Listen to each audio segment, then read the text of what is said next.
All right, so this is Eduwalks number 2, and my name is Mr. Chris. And I'm Miss Mel. And we are from the Nightlight Stories podcast. We have been educators for many years. And Our 22nd. This is our 22nd year. It's true. It's true. Coming in. We can you tell people what Eduwalks are, Miss Mel? The Eduwalk is something that we started last week. And it's just Mr. Chris and I walk around. We have a block that we walk around, and we walk around and we just share some ideas with you that we've learned from other colleagues or researching ourselves. Mr. Chris is writing a book with 3 friends right now, and so they're all coming up with some cool ideas. And with this distance learning, it's really important that we gain some as many ideas. It's okay. I think we should postpone. Nope, we're good. All right, so let's. It's raining. It's okay that it's raining. All right, so Mr. Chris, we're going to start this week. Last week was literacy.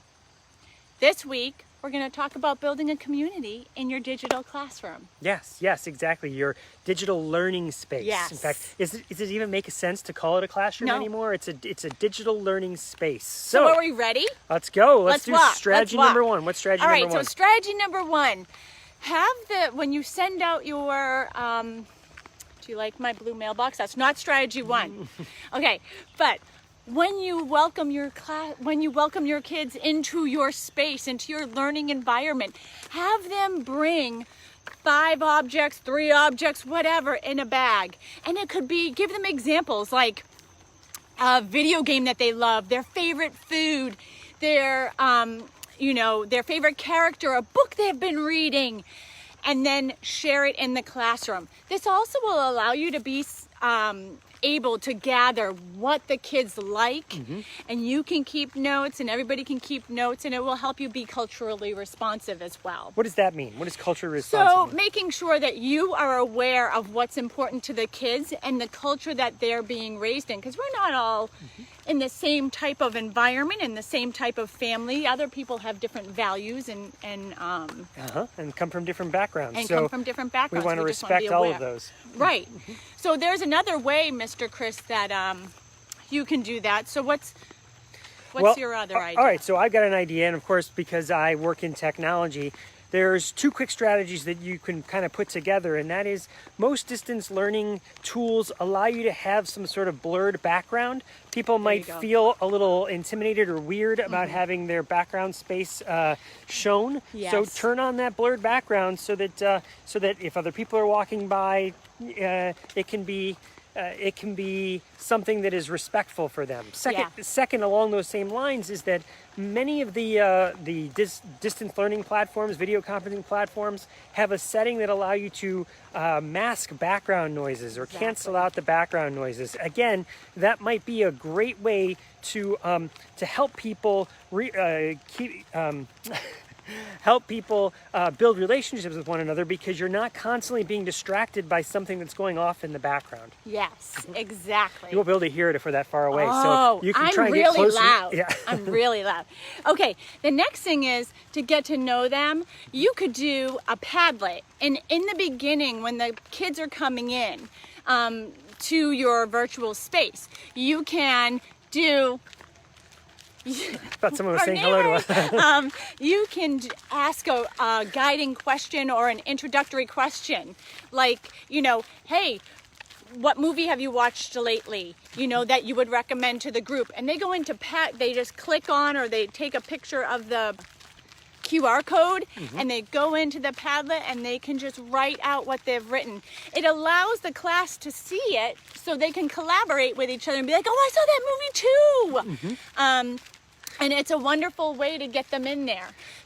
Along those lines, you could also do it in the chat feature of the digital learning space that you're in. And so in the chat feature the other day, our assistant principal wrote, what's a theme song right now for you going into the school year? And so everybody had to think of their theme song for going into the school year. And so mine was from Hamilton, of course. Here, try and get close to me. I think it's going to be a little easier to stay together. And I used Wait For It. Wait for it, wait for it, wait for it. So that's what I'm doing. I'm just I cannot wait to see the kids. All right, so All right, Chris. Another quick strategy is to either along those same lines of asking people for feedback about how they're feeling right now. Yeah. You said songs. It could be some sort of avatar that goes along with that. So, or maybe emojis, something that shows like this is how I'm feeling right now. And and another strategy would be to do that at the end of any sort of learning experience as well. Great idea, Mr. Chris. So giving some sort of feedback, like I really liked this. And doing that in a way where they can provide, again, emojis or some sort of avatar that says, yeah, this is like 5 smiles, you know? Or, this is a 5-smile activity. And Pear Deck, Mr. Chris, allows for that. They, I saw a colleague do something the other day with Jim Carrey. And so they said, what level of Jim Carrey are you right now? And they had really funny ones like, Jim Carrey as the lawyer, Jim Carrey as the mask, Jim Carrey as, you know, Ace Ventura, like super confident. So, and then there was also one of him in Dumb and Dumber. So, you know, get creative with it. And when you're learning about your students, you can kind of tailor those to their interests, right? So you could put those pictures as their interests. Okay, Mr. Chris. What else you got? What's another strategy you got? All right. Whew. Okay, so Sutori.com. If you have not used this feature or this website, it's fabulous. It's actually a timeline tool. That's how it started. But now it's a collaboration, so you can work together in order to create. The teacher creates a classroom in there, and then you could have them. Good morning.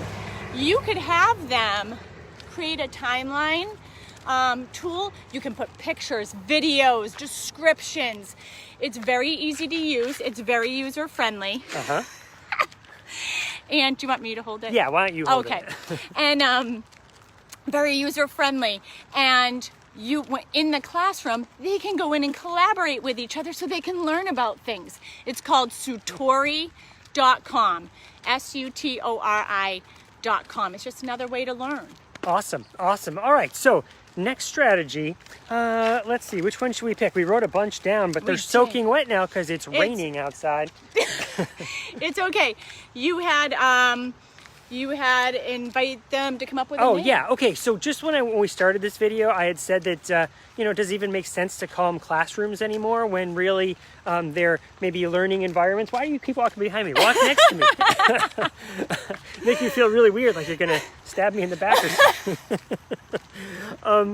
So if it doesn't make sense to call them classrooms because they're learning environments, right? And maybe the whole idea of calling your group of students that you're working with a class is sort of an outdated idea in a distance learning environment.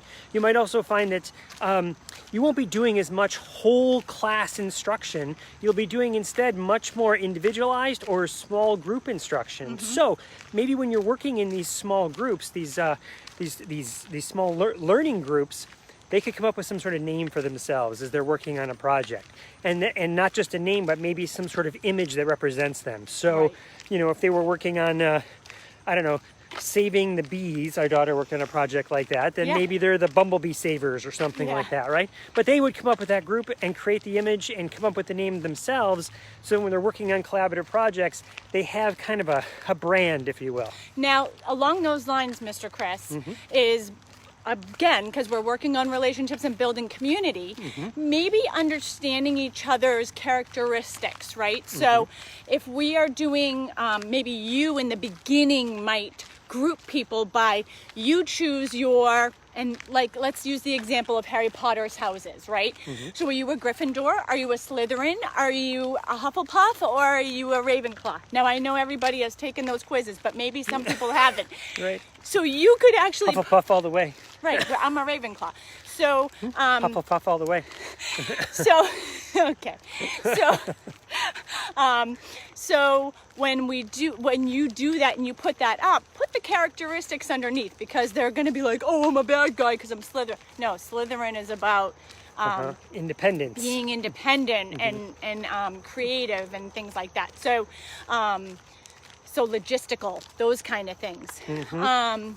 Analytical. And so when they get together, maybe they choose their house and be honest with each other, and then they get together that way. So just some ideas. Or what else you got, Miss Mel? So I also have something called Spirit Weeks. When I was doing summer school this summer, I had a teacher who did a lot of her Wednesdays were Wacky Wednesdays. And so every Wednesday she chose something that the kids could do to come in, and she was ready with it. So, but she did a lot of universal stuff, because maybe you don't love a sports team. Maybe you don't, have a favorite book or something. So make them universal. So my ideas were like, you have some favorite socks that you wear, maybe pajamas, maybe inside out day. So you wear things inside out. Maybe you have we were talking about show me what you're drinking, right? So you're focused on that hydration, because my principal always says a hydrated brain is a happy brain, and she is right. So show me what you're drinking. So show us, everybody, how many of you had today. Okay, our goal is, and set a classroom goal for what your drinking is. And everyone can create their own individual goals as well. Yes. Which we got one more, Miss Mel, Yes, because we're running to the end of our. We have come around the block. Whew. Okay, so here we go.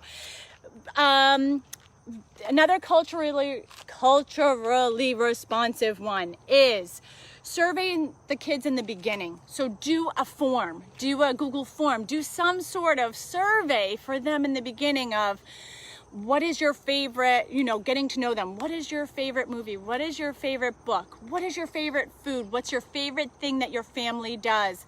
And then then you can use those to make up your lessons and help respond. The last one I want to talk about is absolute communication with everyone.